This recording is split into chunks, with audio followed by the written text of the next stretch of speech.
Eu queria perguntar se tinha algum caso prático, assim, para exemplificar, que chamou a atenção. Algum caso que tenha se destacado mais, alguma situação dentro do procedimento de De, usucapião. de uso capião? É. Assim, uma coisa que tem acontecido bastante, né, Não, pode não ser um caso, pode ser uma situação, ou pode ser uma recorrência de alguma situação, de algum. eu até tenho um caso, sabe, que é até um caso que não deu registro, né, porque a pessoa precisava esperar completar o tempo da posse, mas o que tem acontecido, assim, às vezes, que envolve mais mérito, né, que é algo que a gente não consegue realmente superar, é a questão da contagem do tempo da posse e do cumprimento dos requisitos da posse, né? Pelo provimento 65, o advogado precisa indicar qual é a modalidade de uso capião requerida. Uhum. E aí, de acordo com a modalidade requerida, é que nós vamos aferir, né, os requisitos que têm que ser observados. Então, o que acontece às vezes é a modalidade requerida não coaduna com o tempo de posse apresentado, ou o que é mais comum, Hum. não coaduna com a comprovação desse tempo de posse. Porque muitas vezes, por exemplo, na uso capião extraordinária, né, que é 15 anos, você tem um histórico de ocupação maior e muitas vezes quem está entrando com o processo para regularização no cartório é alguém que comprou o imóvel há 2, 3 anos, né?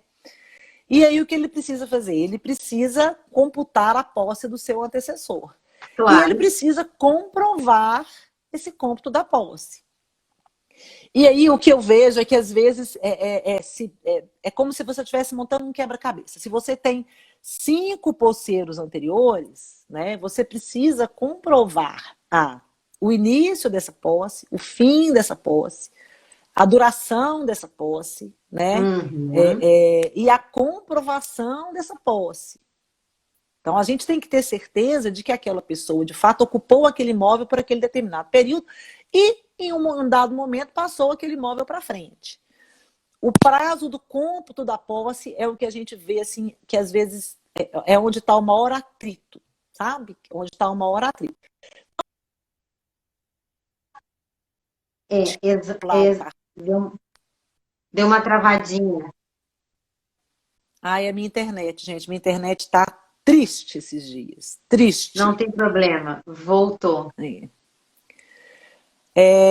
Um caso, por exemplo, que aconteceu lá no cartório foi quando se pleiteou o reconhecimento da uso capião em favor de alguns jovens. Eram, se eu não me engano, 3 jovens, 3 ou 4 jovens, que tinham ali 20 anos de idade, 21 anos de idade. E aí eu fiquei intrigada com aquilo, a pessoa estava pleiteando na modalidade extraordinária, quer dizer, 15 anos de posse, e a pessoa era muito jovem, né? Falei, bom, então ela está alegando que a figura está na posse desde criança, né? E eu realmente tive uma dificuldade para entender o que a pessoa queria.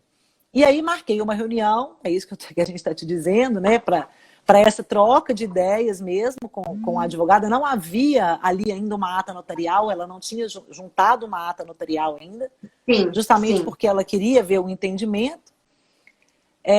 E ela pretendia pleitear essa uso capião em favor desses jovens. E aí, na nossa conversa, né, conversa vai, conversa vem, o que eu descobri? Eu descobri que, na verdade, o imóvel era da avó deles, e ela estava pleiteando o reconhecimento da uso capião em favor dos netos. Mas a avó ainda era viva e morava no imóvel. Então, na verdade, você não tinha aí uma posse dos netos, né? Os netos moravam com a avó, mas quem tinha a posse do imóvel era a avó. Então, era uma espécie de uma tentativa de facilitar as coisas, né? Porque a avó pretendia doar este bem para os netos. Então, como os netos já eram maiores, optou-se por esse caminho, né? Só que nesse caso específico, eu troquei uma ideia com a advogada e nós chegamos realmente à conclusão de que não era possível. A posse não era dos menores, a posse não era dos meninos, eles não moravam sozinhos ali.